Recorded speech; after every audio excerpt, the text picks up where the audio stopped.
Selamat datang di YouTube channel Bu Rina. Kali ini kita akan belajar tentang perkembangbiakan hewan secara generatif.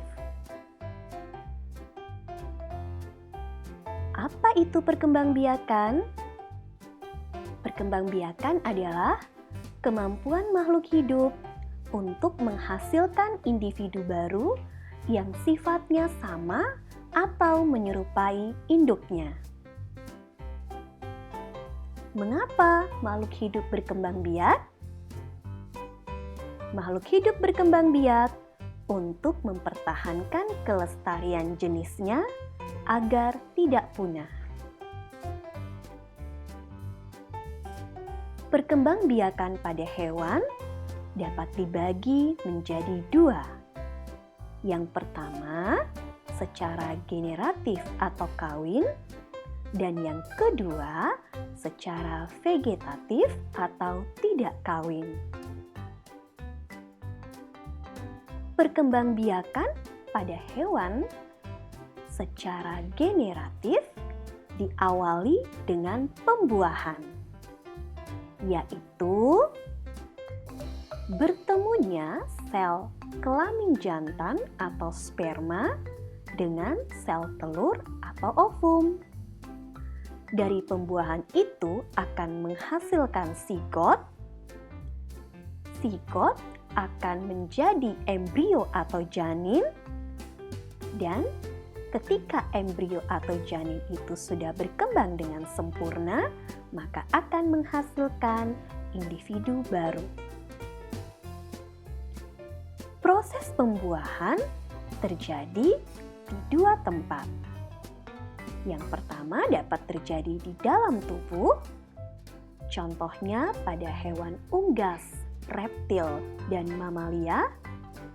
Dan yang kedua, proses pembuahan dapat terjadi di luar tubuh. Contohnya adalah pada ikan dan katak. Perkembangbiakan hewan secara generatif dibagi menjadi tiga.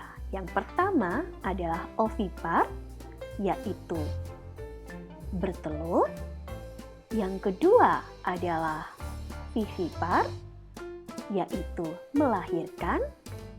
Dan yang ketiga adalah ovovivipar, yaitu bertelur dan melahirkan. Kita bahas mulai dari yang pertama, yaitu ovipar. Ciri-ciri hewan ovipar adalah yang pertama, tidak mempunyai daun telinga. Dan yang kedua, tidak mempunyai kelenjar susu. Yang ketiga, tidak menyusui anak.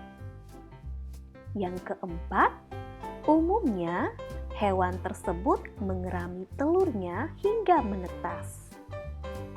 Dan yang terakhir, umumnya tidak mempunyai penutup tubuh berupa bulu, kecuali pada burung dan ayam.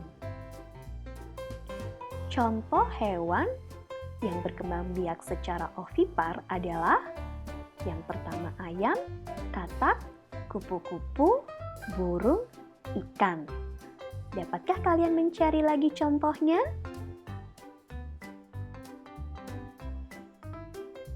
Pada hewan ovipar, telur yang sudah dikeluarkan oleh induknya akan diletakkan di luar tubuh induknya, sehingga pertumbuhan dan perkembangan embrio terjadi di luar tubuh induknya.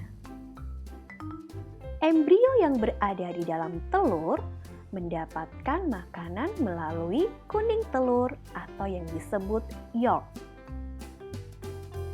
Embrio juga dibungkus, dikelilingi cangkang sehingga dia tetap aman. Embrio yang berada di dalam telur setelah tumbuh sempurna di dalam telur, maka akan pecah telur tersebut dan keluarlah individu baru. Yang kedua adalah secara vivipar. Ciri-ciri hewan vivipar adalah yang pertama, mempunyai daun telinga.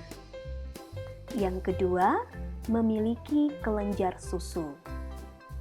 Yang ketiga, umumnya memiliki penutup tubuh berupa rambut, kecuali pada paus dan lumba-lumba.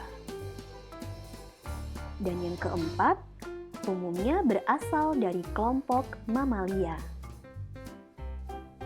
Contoh hewan yang berkembang biak secara vivipar adalah kucing, kambing, sapi, singa, dan masih banyak yang lain.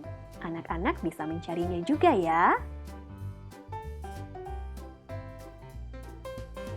Proses pembentukan individu baru pada vivipar dimulai ketika sel telur atau ovum dibuahi oleh sel kelamin jantan atau spermatozoa di dalam tubuh induknya. Selanjutnya, embrio akan tumbuh dan berkembang di dalam rahim atau yang sering disebut dengan masa kehamilan. Janin mendapat asupan makanan melalui plasenta induknya. Setelah janin berkembang sempurna, maka janin akan dilahirkan sebagai individu baru. Dan induk betina akan menyusui anaknya. Yang ketiga adalah ovovivipar. Proses pembentukan individu baru pada hewan ovovivipar adalah embrio berkembang di dalam telur yang masih berada pada tubuh induknya. Embrio akan menetas dan keluar dari tubuh induknya seperti melahirkan. Contoh hewan yang berkembang biak secara ovovivipar adalah kadal, bunglon, ikan hiu, ikan pari, iguana, dan beberapa jenis ular. Salah satunya adalah ular boa. Demikianlah pembelajaran kita pada hari ini. Sampai jumpa pada pembelajaran selanjutnya. Jangan lupa like dan subscribe ya.